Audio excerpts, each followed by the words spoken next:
الحمد لله رب العالمين والعاقبة للمتقين والصلاة والسلام على أشرف الأنبياء والمرسلين أما بعد أعوذ بالله من الشيطان الرجيم بسم الله الرحمن الرحيم يا أيها الذين آمنوا اتقوا الله حق تقاته قال الله تبارك وتعالى في القرآن المجيد في مقام آخر انما يخشى الله من عباده العلماء صدق الله العظيم وصدق رسوله النبي الكريم ان الله وملائكته يصلون على النبي يا ايها الذين آمنوا صلوا عليه وسلموا تسليما اللهم صل على سيدنا ومولانا محمد معدن الجود والکرم آلہ وصحبہ وبارک وسلم۔ حمد و صلاۃ کے بعد انتہائی عزت و تکریم کے لائق سامعین و حاضرین، دوستو، بزرگوں اور بھائیوں، محفل شب برات کے عنوان سے اس خوبصورت رات میں اور ان ٹھنڈی ہواؤں میں آپ حضرات تشریف فرمائیں۔ نبی پاک صلی اللہ علیہ وسلم نے ارشاد فرمایا، جب شعبان کی 15ویں رات آئے تو رات کو بیدار رہا کرو اور صبح کو روزہ رکھا کرو۔ تو جب حضور نے کہہ دیا بیدار رہو تو پھر کسی کو سونا نہیں چاہیے، بیدار رہنا چاہیے۔ اور بیداری کا مطلب یہ نہیں کہ وہ آدمی بس جاگتا رہے، اس کا مطلب یہ ہے کہ وہ اللہ اللہ کرے، درود پاک پڑھے، عبادت کرے، تلاوت کرے، ذکر فکر میں رہے۔ کچھ باتیں اس مقصد کے لیے کہ اس رات اللہ پاک نے اپنی رحمت کے دروازے کھولے ہیں، تو کچھ ایسی بات کی جائے جس سے دل نرم ہو جائے۔ دوستو، قرآن مجید کی دو آیات میں نے پڑھی ہیں۔ اللہ کریم نے فرمایا، یا ایھا الذین آمنوا اتقوا اللہ حق تقاتہ، اے ایمان والو اللہ سے ڈرو اور اتنا ڈرو جتنا ڈرنے کا حق ہے۔ ڈرو اللہ پاک سے، اور جس طرح تم کسی سے ڈرتے ہو، ڈرنے کا حق ہوتا ہے، وہ حق ادا کرنے کی کوشش کرو۔ ہم میں سے بہت سارے لوگ ڈرتے ہیں کچھ لوگوں سے، اور جب وہ ڈر رہے ہوتے ہیں تو انہیں احساس ہوتا ہے۔ اللہ پاک نے ہمارا وہ احساس خود بیان کر دیا ہے۔ فرمایا، جب تم کسی سے ڈرتے ہو تو تمہیں اس کا احساس ہوتا ہے کہ تم کتنا ڈرتے ہو، تو پھر تم کوشش کرتے ہو کہ تم وہ کام نہ کرو جس سے وہ بگڑ جائے گا، ناراض ہو جائے گا۔ جو لوگ قانون سے ڈرتے ہیں وہ اشارہ نہیں توڑتے، کچھ بھی ہو جائے اشارہ نہیں توڑتے۔ انہیں پتہ ہے کہ یہاں اشارہ توڑیں گے تو الجھ جائیں گے، اور جہاں انہیں فکر نہ ہو کہ کوئی پوچھنے والا نہیں، وہاں ہم نے دیکھا ہے کہ لوگ اشارہ توڑ دیتے ہیں۔ اللہ تبارک و تعالیٰ نے موقع دیا، میں حرمین شریفین حاضر ہوا تو وہاں ایک روڈ دائری روڈ کہلاتا ہے۔ اس روڈ سے پیدل چلنے والے نہیں گزر سکتے۔ وہ کہتے ہیں جی اس روڈ سے پیدل والا نہ گزرے، ان کے لیے علیحدہ جگہ ہے۔ قانون یہ ہے کہ اگر کوئی پیدل آدمی وہاں سے گزرے اور اس کا ایکسیڈنٹ ہو جائے تو وہ حکومت یہ کہتی ہے کہ یہ کیوں یہاں سے گزرا تھا، لہٰذا کوئی مقدمہ نہیں ہو سکتا۔ وہاں ہم نے دیکھا ہے کہ لوگ اس سڑک پہ پیر بھی نہیں رکھتے، کہتے ہیں مر گئے تو بنے گا کچھ نہیں۔ یہاں بھی بہت سارے ایسے معاملات ہوتے ہیں کہ جہاں انسان محسوس کرتا ہے کہ یہ بڑا میرے لیے نقصان ہو جائے گا، تو وہ ڈرتا ہے۔ ایک چھوٹی سی بات ہے کہ رات کو کوئی آدمی اپنا دروازہ کھلا رکھ کے نہیں سوتا، حالانکہ کوئی حرج نہیں، کبھی کھلا رہ بھی جاتا ہے، اور اگر کبھی رہ جائے تو جس کی ذمہ داری بند کرنے کی ہو اس کے ساتھ پھر جو رویہ ہوتا ہے گھر والوں کا، یہ خوف ہے ہمارا اندر کا، تو بڑی شدت کے ساتھ ہم اس شخص کو سخت سست کہتے ہیں، ڈانٹتے ہیں، کہتے ہیں تو نے خیال ہی نہیں کیا، جمع پونجی لٹ جاتی تو یہ خوف ہے، یہ ہمارا اندر کا یہ خوف ہے۔ آپ بازار میں جائیں تو درجنوں لوگوں نے گن مین بٹھائے ہوئے ہیں، ان کا دل نہیں کرتا کہ اضافی تنخواہ دی جائے، کیا مطلب ہے ایک آدمی کو اضافی پیسے دینے کا، لیکن وہاں آدمی بٹھایا جاتا ہے اس کو تنخواہ دی جاتی ہے، اس کی روٹی کا بندوبست کیا جاتا ہے، اس کے سارے ضروریات زندگی کا خیال رکھا جاتا ہے، اور پس منظر یہ ہوتا ہے کہ ڈر لگتا ہے اگر یہ شخص نہ ہوا تو ہمارے چوری ہو جائے گی۔ تو اللہ فرماتے ہیں کہ تو جہاں سے ڈرتا ہے تجھے پتا ہے، تو اس طرح کر کہ مجھ سے بھی اتنا ڈر جتنا ڈرنے کا حق ہے۔ یہ جھوٹ موٹ کا ڈراوا نہ پیدا کر کے اوہ اللہ معاف کرے جی، اچھا جناب بڑا ڈرتے ہیں آپ اللہ تعالیٰ سے، آپ نے تو کانوں کو ہاتھ لگائے، تو پھر آپ کیا کر رہے ہیں؟ اللہ معاف کرے جی میں تو بات نہیں کرتا، بس 2-4 آدمیوں کی پگڑی اچھالوں گا، اس سے زیادہ نہیں۔ ڈر لگتا ہے جی بات کرتے ہو، 15-20 آدمی بس میرے قابو آئیں گے۔ یہ کس قسم کا ڈر ہے؟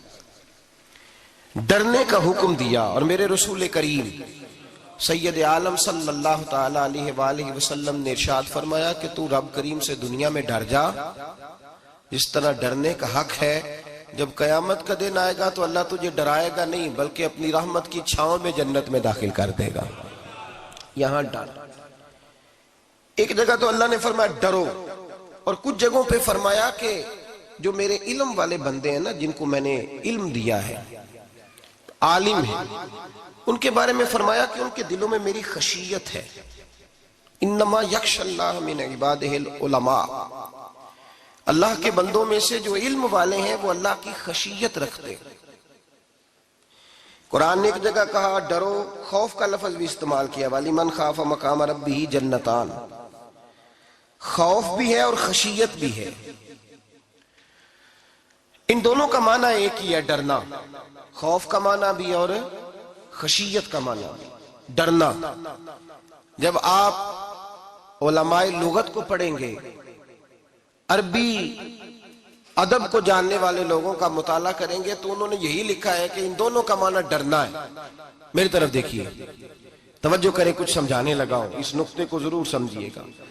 خشیت کا معنی بھی ڈرنا ہے، خوف کا معنی بھی، لیکن جب صوفیاء کے پاس جائیں نا، صوفیاء جو قرآن و سنت کی روح کی تفسیر کرنے والے ہیں، تو وہ کہتے ہیں نہیں، خشیت اور خوف میں فرق ہے، خوف اور ہوتا ہے، خشیت صوفیاء اس کی تفسیر اور کرتے ہیں۔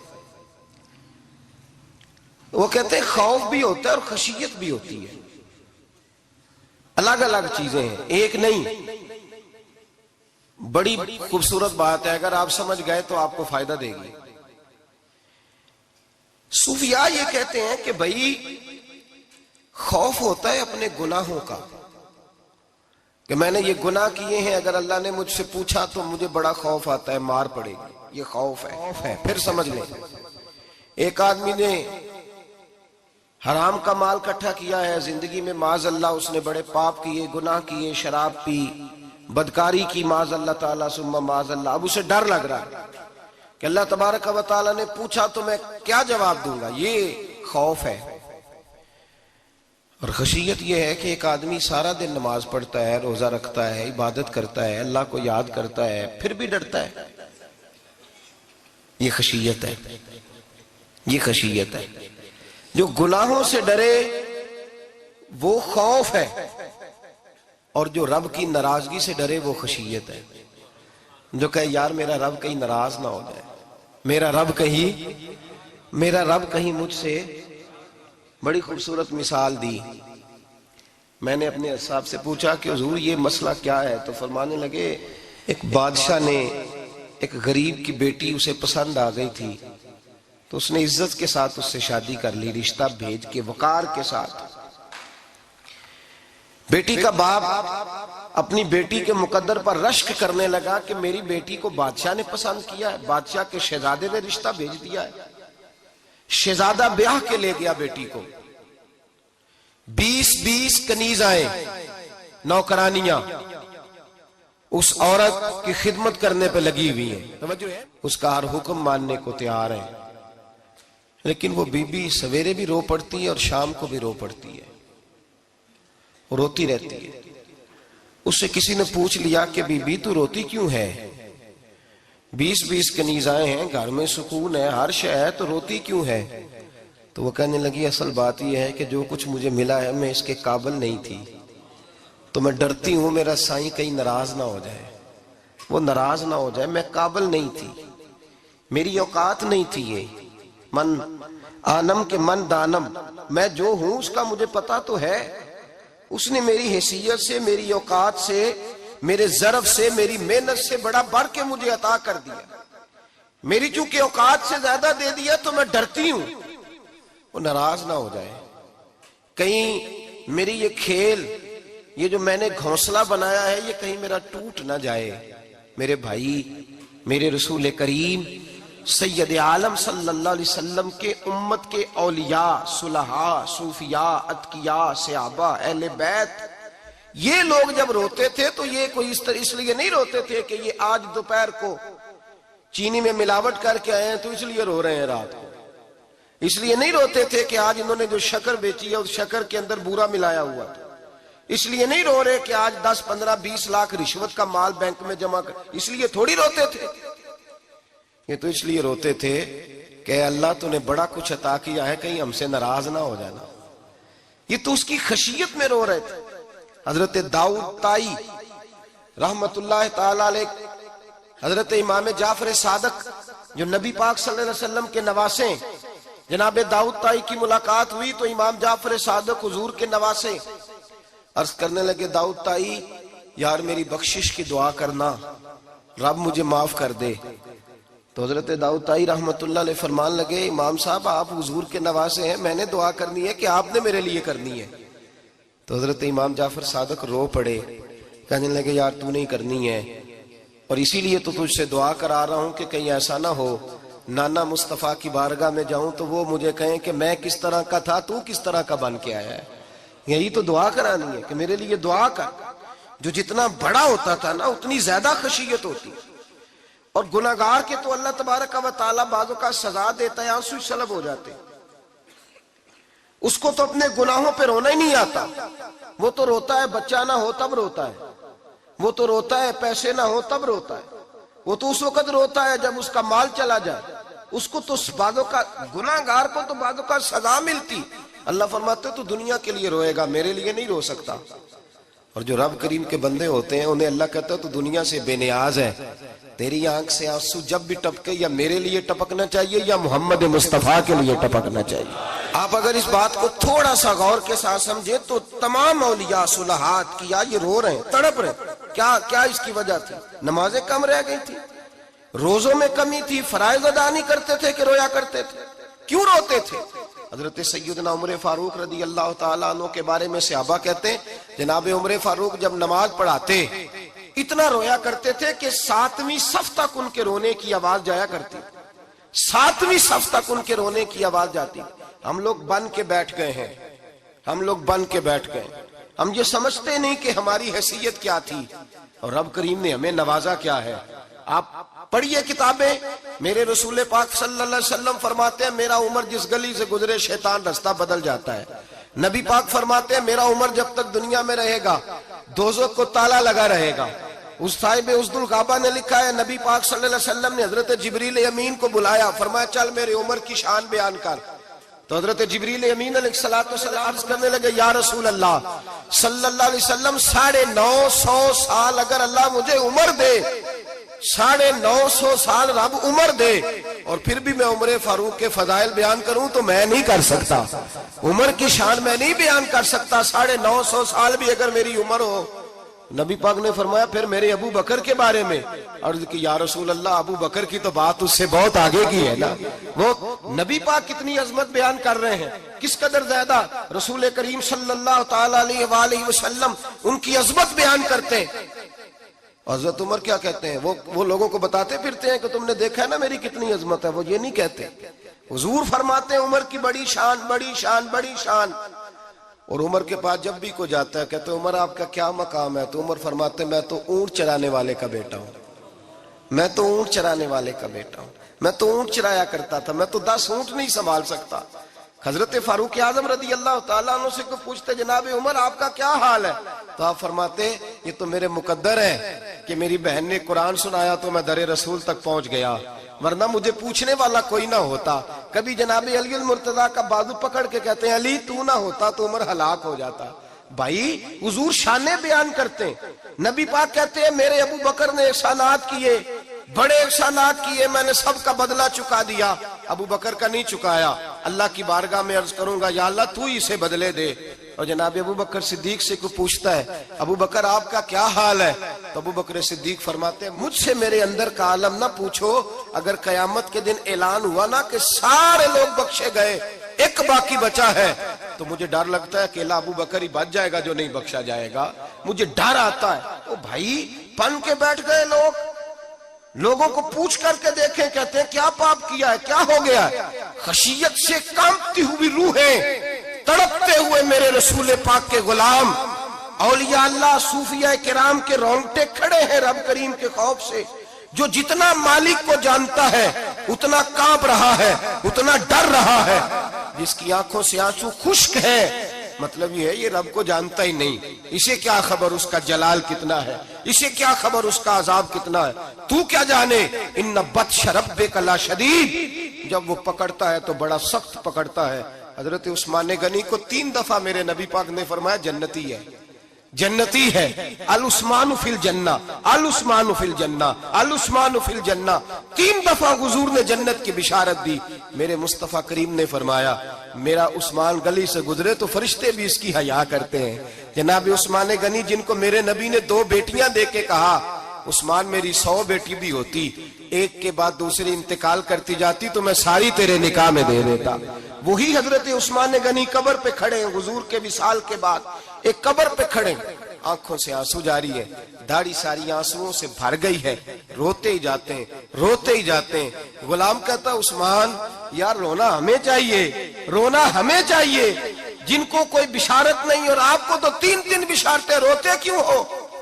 جناب عثمان غنی فرمانے لگے جس مصطفیٰ نے مجھے جنت کی بشارت دی اسی رسول نے فرمایا تھا قبر آخرت کی منزلوں میں سے پہلی منزل ہے, آخرت کی منزلوں میں سے پہلی منزل. سوچتا ہوں اگر رب کریم نے عثمان سے حساب پوچھ لیا, حساب کیسے دینا ہے میرے مصطفیٰ کریم نے. یہ تو بات ہے نا جناب عمر کی, یہ تو بات ہے حضرت عمر کی, حضرت ابو بکر کی, جناب عثمان غنی کی.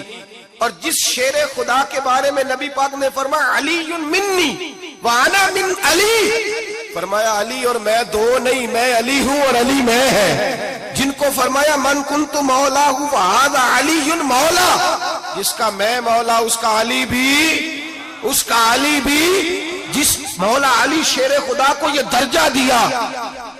ولی المرتضی اٹھے ہیں, نماز کا وضو کیا ہے, مصلی کی جانب جانے لگے تو جناب علی کا وجود تھر تھر کانپنے لگا, تھر تھر, چھم چھم آنسو برسنے لگے.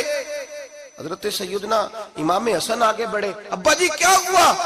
فرمایا حسن ڈر رہا ہوں, مالک کی بارگاہ میں جا رہا ہوں, کہیں رب علی کو دھتکار ہی نہ دے, کہیں مالک علی سے حساب ہی نہ پوچھ لے, کہیں اللہ تبارک و تعالیٰ ناراضگی کی نظر سے نہ دیکھے. او بھائی ہم لوگ اتنے دلیر, اتنے تگڑے, اتنے سیاہ, اتنے عقل مند, اتنے گناہوں کے پیچھے پہاڑ ہیں, لیکن مجال ہے کوئی ایک قطرہ وہ آنسو جو ہم نے سنبھال کے رکھے ہیں دنیا داری پہ بہانے کے لیے. کبھی اپنا حساب کر, کبھی سوچ. روز شکوہ کرتا ہے, کہتا ہے میرے پاس پیسے نہیں, گاڑی نہیں, کار نہیں, کوٹھی نہیں, سرمایہ نہیں. کبھی سوچ جو کچھ ہے اگر رب کریم میرے اور آپ کے اعمال دیکھے تو ہماری حیثیت ہے کہ وہ سارا کچھ ہمیں دیا جاتا, ہماری اوقات تھی کہ وہ ہمیں دیا جاتا جو اس نے دیا ہے. ٹٹول کے دیکھیں, عمر گزر گئی, شکوے کرتے, ذرا پلٹ کے دیکھیں. اگر ہمارے گناہ اور ہماری نیکیاں اکٹھی کی جائیں تو ہم جزا والے نہیں سزا والے نکلتے ہیں معاذ اللہ. محمود غزنوی بڑا پیار کرتے تھے ایاز کے ساتھ, بڑا پیار کرتے تھے, نوازا کرتے تھے. روز کوئی نہ کوئی تحفہ ملتا تھا ایاز کو.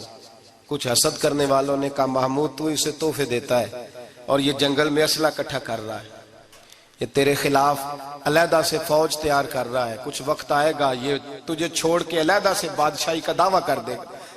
محمود غزنوی کہنے لگے یہ کس طرح کی بات, کہا تمہیں پتہ ہے کہ ایاز عصر سے لے کر عشاء تک کہاں رہتا ہے.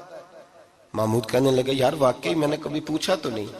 شک کا بیج بو دیا, شک کا بیج بو دیا. محمود غزنوی کہنے لگے اچھا آج میں پیچھا کروں گا, تفتیش کروں گا, تحقیق کروں گا کہاں جاتا ہے. تحقیق کروں گا۔ محمود غزنوی نکلے پیچھا کرنے۔ عصر کے بعد ایاز نے جنگل کا رخ کیا، محمود بھی پیچھے پیچھے ہو لیے۔ کہتے ہیں جنگل کے بیچ جا کے ایک جھونپڑی آئی، اس جھونپڑی کے اندر ایاز گئے، دروازہ کھولا، اندر چلے گئے۔ مجھے بڑا غصہ تھا کہ ہر بات مجھے بتاتا ہے، یہ کیوں نہیں بتائی؟ جب ایاز اندر گئے تو میں نے زور زور سے دروازہ کھٹکھٹایا غصے کے ساتھ۔ ایاز نے دروازہ کھولا، باہر آئے، میں نے کہا پیچھے ہٹ۔ ایاز پیچھے ہٹے تو میں اندر چلا گیا۔ محمود کہتے ہیں جب میں اندر گیا تو میں نے اس جھونپڑی میں ایک پرانا کرتا لٹکا ہوا دیکھا، ایک ٹوٹے ہوئے جوتے پڑے ہوئے دیکھے، ایک چھوٹا سا ڈنڈا دیکھا، ایک مٹکا، ایک پیالہ دیکھا۔ میں نے ساری تلاشی لی تو چند ٹوٹی پھوٹی پرانی چیزیں۔ میں نے کہا یاز یہ کیا ہے؟ تو کہتے ہیں یاز کہنے لگا بادشاہ ٹٹول کے دیکھ لے، یہی کچھ ہے جو تو نے دیکھا۔ میں نے کہا یہ ہے کیا؟ کہتے ہیں یاز پیروں میں بیٹھ گیا، تڑپ کے رونے لگا، کہنے لگا بادشاہ یہ میری اوقات ہے، یہ میری اوقات ہے، یہ میری اوقات ہے، یہ میری اوقات ہے۔ کہا کیا مطلب؟ کہنے لگا جس دن تیرے پاس آیا تھا نا تو یہ میری کائنات تھی کل، آج تیری مہربانیوں نے مجھے یہاں تک پہنچا دیا ہے۔ میں جو تیرا غدار نہیں نہ ہوتا، میں جو تیری نافرمانی نہیں کرتا، اس لیے نہیں کرتا کہ میں ہر شام آ کے اپنی اوقات یاد کرتا ہوں، اور پھر مجھے روز رات کو میرا نفس کہتا ہے اس کا وفادار رہنا، اس کا وفادار رہنا۔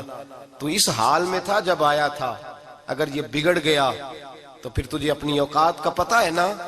محمود غزنوی نے سینے سے لگایا، کہنے لگے آج تک تو بچا بھی اس لیے ہے کہ تو اپنی اوقات نہیں بھولا۔ ملا رومی کہتا ہے اپنی اوقات یاد رکھ، تو کیا تھا؟ تجھے ایک رات سونے نہ دے تو اپنی ٹانگوں پہ کھڑا نہیں ہو سکتا، تیری وہ آنکھ لے جائے تو کچھ نہیں کر سکتا، وہ تجھے معذور کر دے تو کچھ نہیں کر سکتا۔ 30 سال کے اونچے 7 فٹ قد کے جوان اس نے فالج زدہ کر کے ہسپتالوں میں ڈال دیے، وہ کچھ نہ کر سکے۔ بڑے بڑے پہلوان جو کہتے تھے کہ ہم اٹھے تو دنیا اٹھتی ہے، اس نے پھینک دیے منو مٹی کے نیچے، کچھ نہ کر سکے۔ اپنی حیثیت نہ بھول۔ میرے رسول کریم سید عالم صلی اللہ علیہ وسلم نے فرمایا 2 باتوں میں لوگ دھوکے میں ہیں، دھوکے میں ہیں، دھوکے میں ہیں، دھوکے میں۔ یا رسول اللہ کون سی؟ فرمایا جو صحت مند ہے وہ دھوکے میں ہے، وہ سمجھتا ہے میں کبھی بیمار ہی نہیں ہوں گا، مجھے روز اسی طرح نیند آئے گی جس طرح اب آتی ہے، میں روز اسی طرح اٹھوں گا جیسے اب اٹھتا ہوں، میں اتنا ہی لمبا چوڑا رہوں گا جس طرح آج ہوں، میرا حسن اسی طرح قائم رہے گا جیسے آج ہے۔ تو دھوکے میں ہے، دھوکے میں۔ بڑے بڑے آئے اور بڑے بڑے مٹی کا ڈھیر ہو گئے، فنا ہو گئے، کل من علیہ فان، فنا ہو گئے، کوئی پوچھنے والا نہ رہا۔ اور میرے رسول پاک نے فرمایا جو فارغ ہیں، جن کو رب نے اپنی عبادت کے لیے فارغ کیا، اپنے دین کی نوکری کے لیے فارغ، وہ بھی دھوکے میں ہیں، وقت ضائع کر رہے ہیں، چوک اور چوراہے میں کھڑے ہیں۔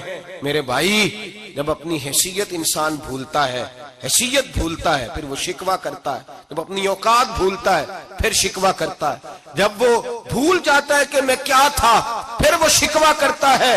حضرت سیدنا امام اعمش رحمت اللہ علیہ بازار میں کھڑے تھے تو بادشاہ کا بیٹا گزرا، اکڑ کے گزرا، آپ نے بازو پکڑ کے کھینچا، فرمایا جا کے اپنی ماں سے پوچھ اور اپنے باپ سے پوچھ تیری اوقات کیا ہے۔ اکڑ کے چلتا ہے، جا پوچھ ان سے تیری حیثیت کیا ہے۔ حضرت جناب سیدنا امام اعمش نے ڈانٹا تو واپس آیا، آگے کہنے لگا ابا وہ امام کیا کہتا تھا کہ میری اوقات کیا ہے، کیا اوقات ہے میری؟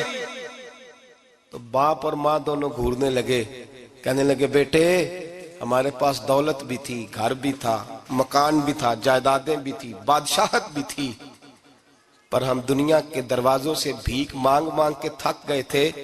عرش کا مالک ایک بیٹا عطا نہیں کرتا تھا، ایک بیٹی نہیں دیتا تھا، تڑپ گئے تھے، روتے تھے، سسکتے تھے۔ پھر وہی امام احمد جنہوں نے آج تجھے گلی میں کھڑا کیا ہے اس کے دروازے پہ جا کے بیٹھ گئے۔ ہم نے کہا رب ناراض ہو گیا، دعا کرو ہم سے راضی ہو جائے، چلو زیادہ نہیں ایک لال ہی ہمیں دے دے۔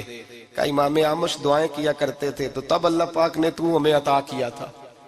تیری او بھائی اپنی حیثیت کا تو تعین کر، تو بڑھ بڑھ کے باتیں کرتا ہے، تو بڑا کھل کھل کے بولتا ہے، اپنی حیثیت کا تو تعین کرنا، ذرا اندازہ تو کرنا کہ تو کون تھا، کہاں سے آیا ہے، تیری اوقات کیا ہے۔ یہاں لوگ ایک منٹ میں آگے نکل جاتے، پلٹ کے دیکھ تو صحیح۔ اور میرے بھائی جو بڑے لوگ تھے وہ تڑپا کرتے تھے۔ حضرت فضیل بن عیاض رحمت اللہ علیہ فرماتے ہیں بغداد میں بارش نہیں ہوتی تھی، قحط پڑ گیا، جانور پیاس سے مرنے لگے، جوان بچے بوڑھے نڈھال ہونے لگے۔ فرماتے ہیں میں بھی نکلا، سفیان ثوری بھی نکلے، اور بھی کئی صوفیاء میدان میں نکلے، دعائیں مانگی، پر بارش نہیں ہوتی تھی۔ فرماتے ایک جھونپڑی سے ایک سفید بالوں والا اور گندمی رنگ والا ایک بوڑھا غلام نکلا جو کسی کا ملازم تھا، باہر آیا جھونپڑی سے، ہم اسے دیکھ رہے تھے، وہ ہمیں دیکھ نہیں رہا تھا۔ فرماتے ہیں اس کے چہرے پر عبادت کے نشان تھے، دور سے اس کا چہرہ دیکھتے لگتا تھا کوئی رب کریم کا بندہ ہے۔ فرماتے ہیں ہم اسے اللہ کا ولی جانتے تھے۔ اس نے دعا مانگی کہ تو لفظ پتہ کیا ہے دعا کے؟ ہاتھ اٹھا کے کہنے لگا مولا مجھے پتا ہے یہ جو بارش نہیں نہ ہو رہی ہے میری وجہ سے نہیں ہو رہی، میرے گناہوں کی بڑی لمبی فہرست ہے، بڑی لمبی لائن ہے۔ کہنے لگا اے اللہ میری اکیلے کی وجہ سے سارے بغداد کو سزا تو نہ دے، رب کریم جوان بھوکے، بچے بھوکے، مائیں ترس گئیں، بچے ترس گئے، جانور پانی کے قطرے، اللہ گناہ تو میرے اکیلے کے ہیں اور ان سب کو سزا کیوں دیتا ہے؟ نہ میری سزا سب کو تو نہ دے، میری سزا صرف مجھے دے، ان کو نہ دے۔ کہتے ہیں ابھی اس کے ہاتھ اٹھے ہوئے تھے، دعا بول رہا تھا، رب کریم نے فوراً بارش عطا فرما دی۔ فرماتے ہیں کھل کے بارش برسی۔ میں نے لوگوں سے پوچھا پتہ کرو کس کا غلام ہے، کہا فلاں آدمی کا۔ حضرت فضیل بن عیاض کہتے ہیں میں شام کو گھر چلا گیا، اس کے آقا سے بات کی، خرید لیا۔ میں جب اس کو خرید کے لایا، گلی میں جا رہے تھے تو مجھے کھڑا کر کے کہنے لگا فضیل میں نکما سا آدمی ہوں، بال بھی سفید ہیں، مجھ سے تو زیادہ کام ہی نہیں ہوتا، کیوں تو نے پیسے خرچ کیے؟ میں اس قابل ہی نہیں تھا، کیوں خریدا؟ تو حضرت فضیل ابن عیاض کہتے ہیں میں نے اس کو کہا کل جو تو نے دعا مانگی تھی تو نہیں دیکھ رہا تھا، ہم دیکھ رہے تھے، تو مقبول ہے رب کریم کی بارگاہ کا، تجھے اس لیے خرید کے لایا ہوں تو مقبول ہے۔ کہتے ہیں یہ لفظ سنے تو ٹھہر گئے، وہ کہنے لگے اچھا آقا مجھے 5 منٹ کا وقت ملے گا؟ میں نے کہا ہاں ہاں ضرور ملے گا۔ کہتے ہیں انہوں نے وہیں نماز کی نیت باندھ لی، 2 رکعتیں پڑھی اور 2 رکعتیں پڑھ کے ہاتھ اٹھائے، کہنے لگے مولا تیرا اور میرا راز تھا، تو نے راز کیوں کھولا؟ اللہ مسترنا بستری کل جمیل، یا اللہ تیرے پاس پیارے پیارے پردے ہیں، ایک پردہ مجھے عطا کر دے، مجھے اپنا رکھ، مجھے لوگوں کے سامنے میرے پردے نہ کھول۔ آپ فرماتے ہیں یہ کہہ کہ وہ زمین پہ بیٹھے کلمہ شہادت پڑھا، ان کی روح پرواز کر گئی۔ میرے بھائی جو زیادہ پرہیزگار تھے، جو بڑے رب کریم کے بندے تھے، ان کے تو آنسو خشکی نہیں ہوتے، وہ تو تڑپا کرتے، صبح شامیں ان کی روح کے گزرتے تھے اور رب کریم کی ناراضگی سے ڈرتے تھے۔ وہ کہتے تھے مالک کہیں ناراض نہ ہو جائے، کہیں بگڑ نہ جائے۔ میرے رسول کریم صلی اللہ علیہ وسلم کے صحابی کہتے ہیں ایک جنگ سے خوشخبری آئی تو جو خوشخبری لانے والے تھے وہ حضرت عمر فاروق رضی اللہ تعالیٰ عنہ کے پاس پہنچے خوشخبری دینے۔ حضرت عمر رضی اللہ تعالیٰ عنہ کھڑے تھے، صحابی نے آ کے کہا عمر مبارک ہو۔ جناب عمر کچھ لوگوں سے گفتگو کر رہے تھے، بات چیت جاری تھی، کہا مبارک ہو فتح ہو گئی۔ حضرت عمر کہنے لگے ٹھہر تو جا، اس سے تو بات کر لینے دے جس سے کر رہا ہوں۔ جب کہنا ٹھہر تو جا تو جو پیچھے کھڑے تھے وہ شرمندہ ہو گئے، اتنی سی بات ہے نا، چودھری تو بندہ بنتا ہی تب ہے جب 5-10 کی ایک دن کے اندر بےزتی کر لے، پڑھا لکھا تو بنتا ہی تب ہے جو 10-15 کو جاہل کہہ لے، تو بڑا تو بنتا ہی تب ہے جو 5-6 کو نیچا دکھا لے۔ تو یہ ہماری ڈگریوں کا تو مزاج ہی بڑا مختلف ہے، ہم تو اعزاز والے ہوتے ہی تب ہیں جب کچھ چھوٹا ہوگا تو ہم بڑے ہوں گے نا، ہم تو چاہتے ہیں ہمیں کچھ چھوٹا ملے، کسی کو چھوٹا کر کے اس کے قد پہ سوار ہو کے بڑا ہونا چاہتے ہیں۔ اتنی سی بات تھی کہ ٹھہر جانا یار پہلے اس کی تو سن لینے دے۔ وہ شرمندہ ہو گئے صاحب، جب وہ شرمندہ ہوئے تو سیدنا فاروق اعظم دوڑے گئے۔ صحابہ کہتے ہیں گارا تھا، کیچڑ تھا، اس گارے میں سر رکھا، سجدہ کرنے لگے، اٹھے، کہنے لگے مولا اپنے عمر سے ناراض نہ ہو جانا، یہ کل تک اونٹ چرایا کرتا تھا، آج تیری مخلوق کو شرمندہ کرنے لگ گیا ہے، یہ اپنی حیثیت ہی بھول گیا، اسے خبر ہی نہیں کہ یہ کیا تھا۔ یہ آج تیری مخلوق کو شرمندہ کرتا ہے؟ اللہ اپنی عمر سے ناراض نہ ہو جانا۔ وہ شخص کہتے ہیں پیچھے آ کے کھڑا رو رہا ہوں۔ میں نے کہا عمر کیا کر رہے ہو؟ فرمایا نہیں یار، میں نے تجھے شرمندہ کیا ہے، یہ میں بھول گیا تھا کہ میں کیا ہوں۔ بھائی اپنی حیثیت کا تعین کریں، آؤ آج اپنی حیثیت کا تعین کریں، دیکھیں ہم کہاں تھے، کہاں بیٹھے، پلٹ کے دیکھیں کیا تھے ہم، کیا ہیں، راتیں کہاں گزرتی ہیں، صبح کہاں بیتتی ہیں۔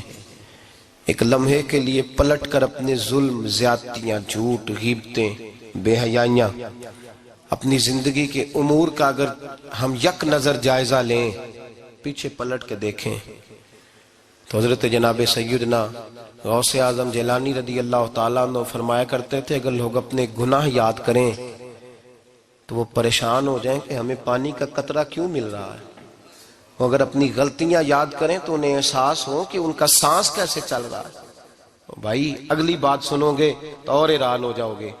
حضرت غوث اعظم رضی اللہ تعالیٰ عنہ فرمایا کرتے کہ اب خیال آتا ہے، اب سوچ آتی ہے کہ رب کریم نے کتنی ڈھیل دی ہوئی ہے۔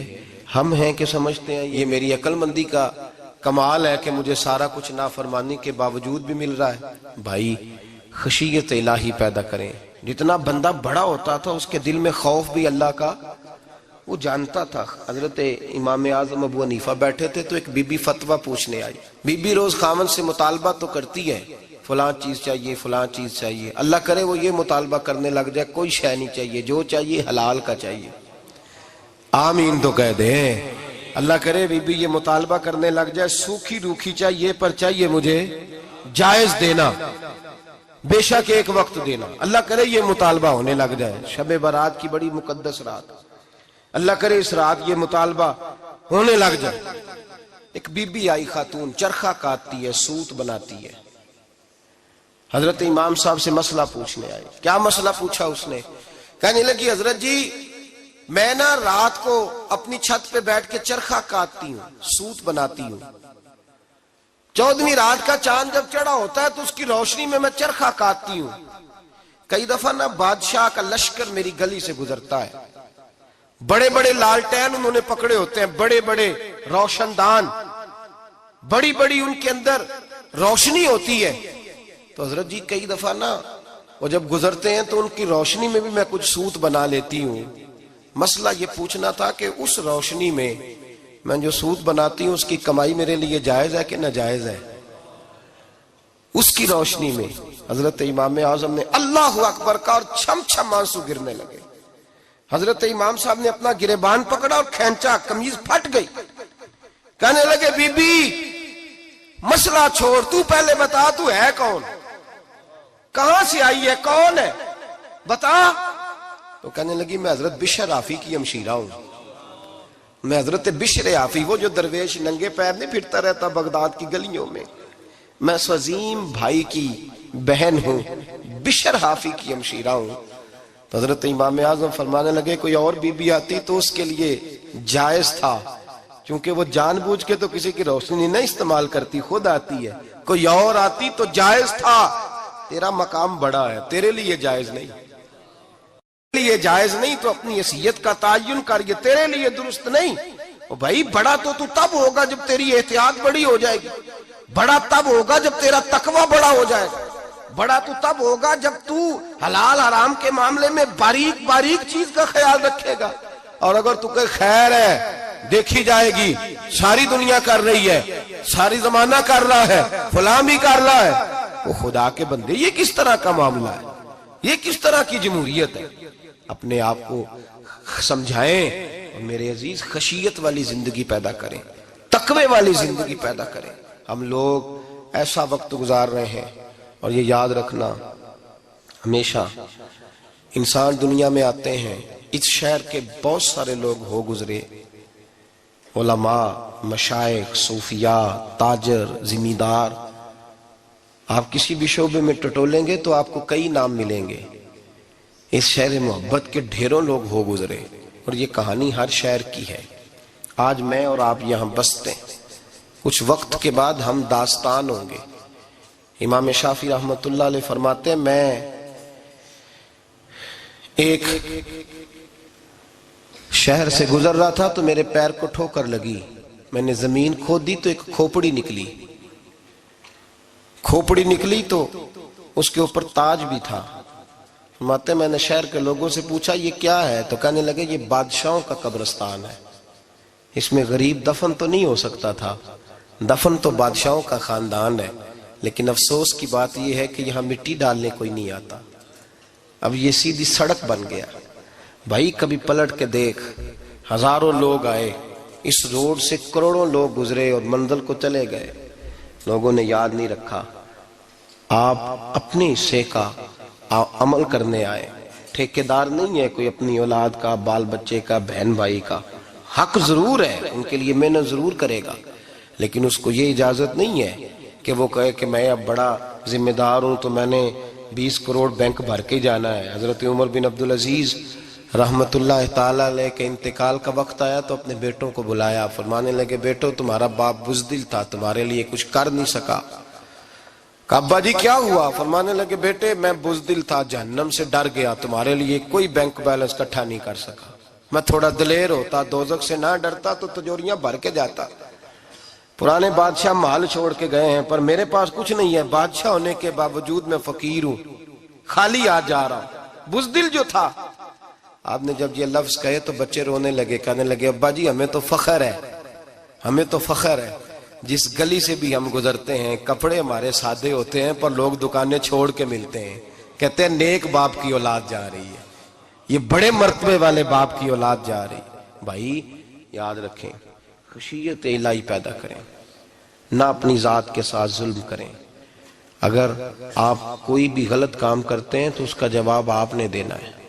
اگر آپ نے 1 کروڑ روپیہ ناجائز کمایا ہے تو وہ اللہ آپ سے نہیں، آپ کے بچے سے نہیں پوچھے گا، بیوی سے نہیں پوچھے گا، بہن بھائی سے نہیں، وہ آپ نے جواب دینا ہے۔ آپ نے اپنے اعمال پر غور کریں۔ آج شب برات ہے، میرے نبی کریم صلی اللہ علیہ وسلم نے فرمایا کہ میری امت کی اتنی بخشش ہوگی، مدینے میں سب سے زیادہ بنو کلب کا قبیلہ بکریاں پالتا ہے، ان کی بکریوں کے بالوں سے بھی زیادہ اللہ میری امت کی بخشش فرمائے گا۔ اس کو توبہ کی رات کہا جاتا ہے۔ توبہ کا مطلب یہ ہوتا ہے کہ اللہ میں آج کے بعد گناہ نہیں کروں گا۔ توبہ کا مطلب ہوتا ہے کہ میں آج کے بعد یہ غلطی، آپ کا ملازم کتنی بار غلطی کرے تو آپ رکھ لیتے ہیں؟ ایک دن میں 100 دفعہ کرے تو گنجائش ہے اس کو رکھنے کی؟ اللہ رکھ لیتا ہے، کہتا تو توبہ کر، ہے گنجائش؟ میرا خیال ہے جو 10 بار بھی کرے اس کے لیے بھی گنجائش ہے، اس کے لیے بھی گنجائش ہے۔ استاد باپ ہوتا ہے، بچے سے غلطی ہو جائے تو کہتا تجھے ارجانہ بھرنا پڑے گا۔ بچے لگے نہیں ہوتے اسکولوں میں، جرمانے لگے ہوتے ہیں، چھٹی کا لیدا ہے، فلاں کام کا لیدا ہے، حالانکہ باپ ہے۔ بھائی اللہ فرماتا ہے تو توبہ کر، اور توبہ یہ ہے کہ میں آج کے بعد یہ گناہ، جس آدمی نے کل 5 نمازیں نہیں پڑھنی اس کا آج توبہ کرنے کا کیا مطلب ہے؟ توبہ کا کیا مطلب ہے کہ میں آئندہ گناہ، تو جو سویرے 5 نمازیں نہیں پڑھنا چاہتا کہتا ہے کل زور نہیں میں نے پڑھنی، چلو فجر تک جاگنا ہے فجر پڑھ لوں گا، تو اس نے توبہ کی ہے؟ کوئی مذاق ہے؟ استغفر اللہ استغفر اللہ استغفر اللہ، معاف کر دے، کیا معاف کر دے؟ سویرے تو مسجد آئے گا۔ بھائی آپ کسی جگہ، ہم سادے لوگ ہیں، دیہاتی لوگ، یہ ہمارا دیہات کا ماحول ہے، بچے کو مارتے ہیں نا مدرسے والے کے تو ہم کہتے ہیں دوبارہ کرے گا، تو کیا کہتا ہے اگوں، تو جو بچہ کہے تسی تھپڑ دو مار لو میں سویرے پھر کرنا جی، تو اس کو معافی ملے گی؟ یہ کیسی معافی ہے کہ سویرے میں نماز نہیں پڑھنی زور کی لیکن یا اللہ معاف کر دے، یا اللہ، یہ جھوٹ ہے، یہ دھوکہ ہے، یہ مذاق ہے، مذاق نہیں کرے۔ اور بندہ کوئی سیاںا ہو تو مذاق برداشت نہیں کرتا، اور معاذ اللہ استغفر اللہ، رب کریم کے ساتھ مذاق، یا اللہ میری توبہ، یا اللہ میری توبہ، یا اللہ مجھے معاف کر دے، یا اللہ معاف کر دے، اور سویرے جھوٹ پھر بولنا ہے اٹھتے ہی، تو یہ کیسی توبہ ہے؟ توبہ کا مطلب ہوتا ہے کہ میں توبہ کرتا ہوں آج کے بعد گناہ، تو توبہ کو سمجھے تو صحیح نا میرے بھائی، توبہ کو سمجھیں۔ تمام صحابہ، چونکہ شراب حرام نہیں تھی تو ہر آدمی پیا کرتا تھا، جب حرام ہو گئی تو پھر کسی نے منہ نہیں لگایا، توبہ ہو گئی تو پھر ہو گئی، پھر معاملہ ختم ہو گیا، پھر کبھی قریب حضرت مرثد بن ابی مرثد البغوی رضی اللہ تعالیٰ عنہ حضور کے صحابی ہیں. آپ فرماتے ہیں میرے اندر ایک غلطی تھی، میرا بہت ساری خواتین کے ساتھ دوستانہ تھا. نبی پاک کی بارگاہ میں جب میں گیا اسلام کی بائعت کی تو حضور نے فرمایا تیری نظر جھکی رہنی چاہیے، خبردار کسی عورت سے تیرا. کہتے ایک نصیحت نبی پاک نے کی. آپ فرماتے ہیں میں نے اپنے دل کو اس طرح سمجھایا کہ عورتیں اگر میرے پاس آ کے کھڑی ہوتی تھی تو میرے اندر کا وجود کہتا تھا کہ ہو ہی نہیں سکتا میری توجہ جائے، اس لیے کہ توبہ کی ہے، اب دوبارہ ادھر توجہ جا سکتی. میرے بھائی توبہ کو اس کے مفہوم کے ساتھ توبہ کریں، جھوٹ نہیں بولیں، گناہ نہیں کریں. میرے رسول کریم صلی اللہ علیہ وسلم نے فرمایا استغفار پڑھا کرو، میں دن میں 100 مرتبہ استغفار کرتا ہوں. حضور کہتے ہیں میں دن میں حضور 100 دفعہ دن میں استغفار کرتے. امام حسن کے پاس ایک شخص آیا، کہا میرے پاس اولاد نہیں، فرمایا استغفار پڑھ. ایک پھر آ گیا، اس نے کہا حضور میرے پاس روزی نہیں، فرمایا استغفار پڑھ. ایک اور آیا، اس نے کہا حضور بیماری بڑی ہے گھر میں، فرمایا استغفار کر. آپ کے صاحبزادے بیٹھے تھے، کہا ابا جی جو آتا ہے آپ استغفار ہی بتاتے ہیں. آپ فرمانے لگے جب کوئی بندہ توبہ کرتا ہے تو رب راضی بڑا ہوتا ہے. تو میں نے سب کو توبہ کا وظیفہ بتایا ہے، جس کی جو بھی مجبوری ہو اگر توبہ کر لے تو اللہ تعالیٰ اسے آسانی عطا کر دیتا ہے، اللہ اس پہ نظر رحمت کر دیتا ہے.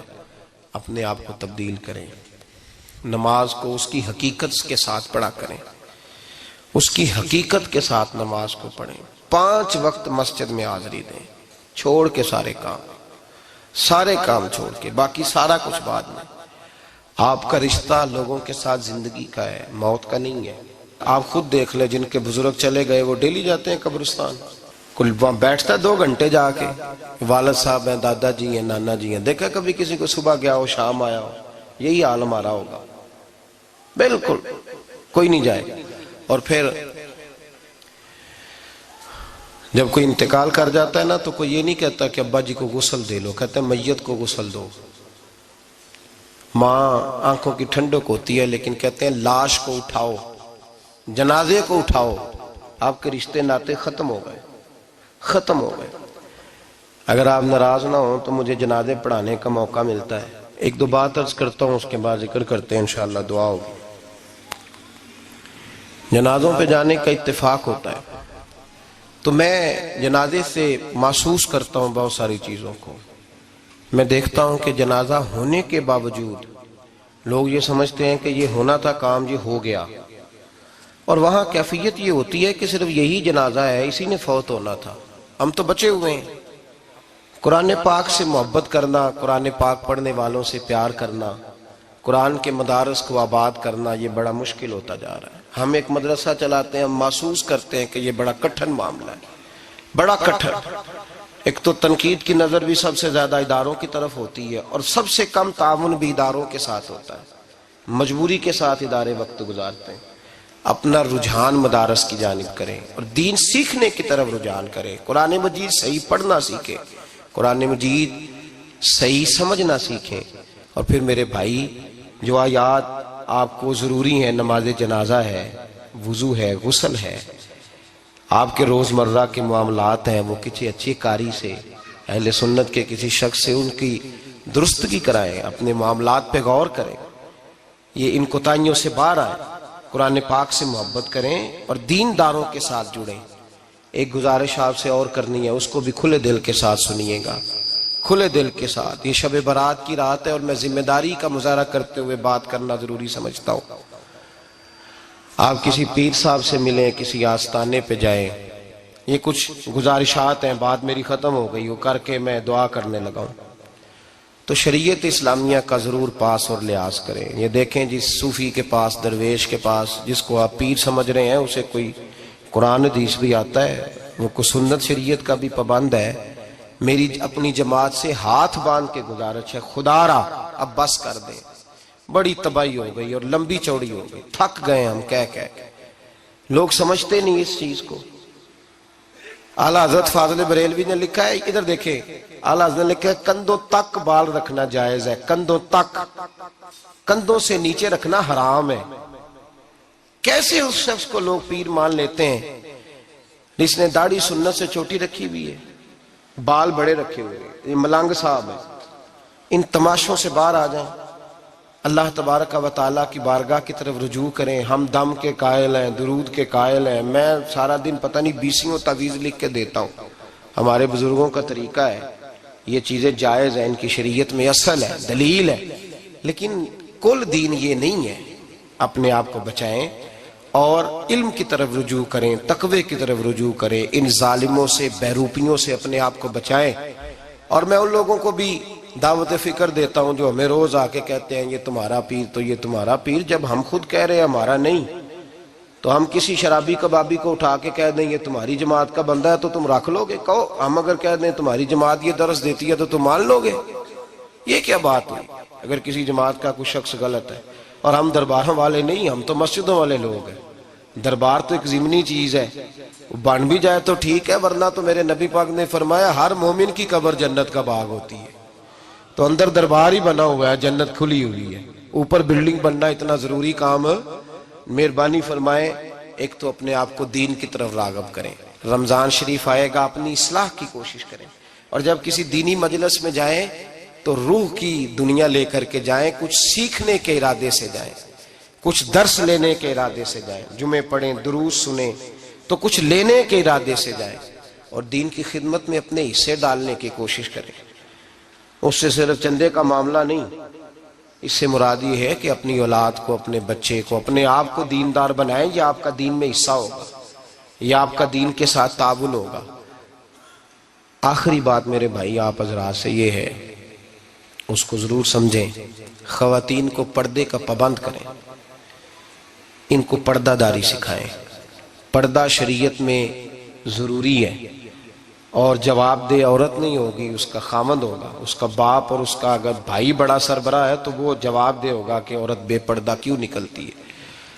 تہذیب کے نام پر بد تہذیبی نہ کریں، خبردار کوئی ایسا کام نہ کریں جسے اللہ رسول ناراض ہو، ان کو پردے کا پابند کریں، بغیر برقعے کے، بغیر مکمل نقاب کے، بالکل عورت کو اجازت نہ دیں گھر سے نکلنے کی، سختی کریں، اور ان کو سمجھائیں کہ ہمارا تعلق یورپ کے ساتھ نہیں، ہمارا تعلق خاتون جنت حضرت فاطمہ الزہرا کے ساتھ ہے، ان کو پابند کریں۔ اور یہ میں ذمہ داری سے بات کہہ رہا ہوں، مرد ذمہ دار ہے اگر اس کی عورت با پردہ نہیں ہے، وہ ذمہ دار ہے، اور اللہ کی بارگاہ میں اس کی کوئی بات قابل قبول نہیں ہوگی۔ اور شب برات کی رات اتنے لوگ گواہ ہیں کہ یہ پیغام آپ کو پہنچایا گیا، آپ کو پہنچایا گیا، آسمان زمین اور ہوا گواہ ہے کہ ہمیں یہ بات پہنچائی گئی کہ ہمیں ان کو پردہ کرانا ہے۔ ذکر ہوگا، ذکر کیا ہے؟ ذکر ہے اللہ کو یاد کرنا۔ اور میرے نبی پاک صلی اللہ علیہ وسلم نے ایک حدیث میں فرمایا رب کا ذکر اس طرح کرو کہ لوگ تمہیں دیوانہ سمجھیں۔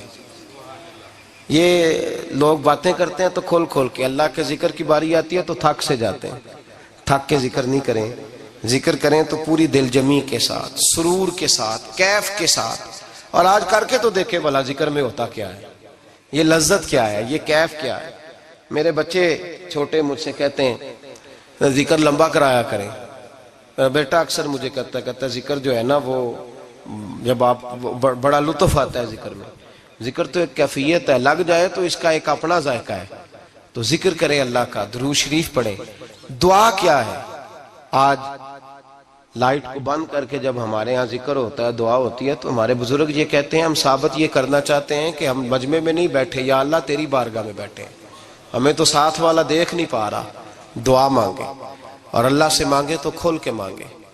اور آج اگر ہو سکے نا تو کوئی ایک آدھ قطرہ گرا ہی دے۔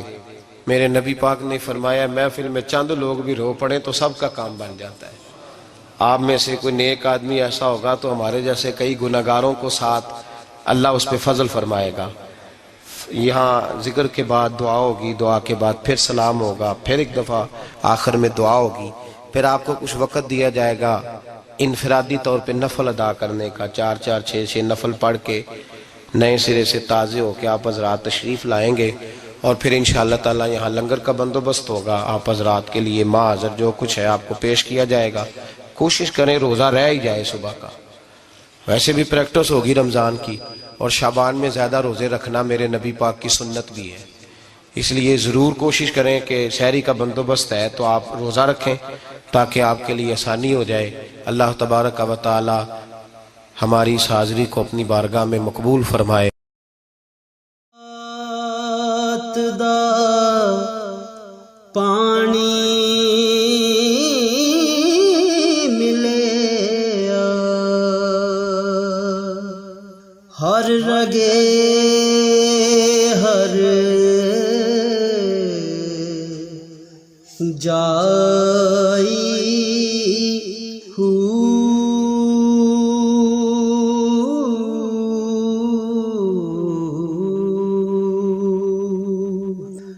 اندر بوٹی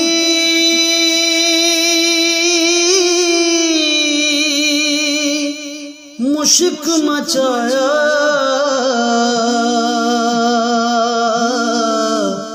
جان پھولن تے آ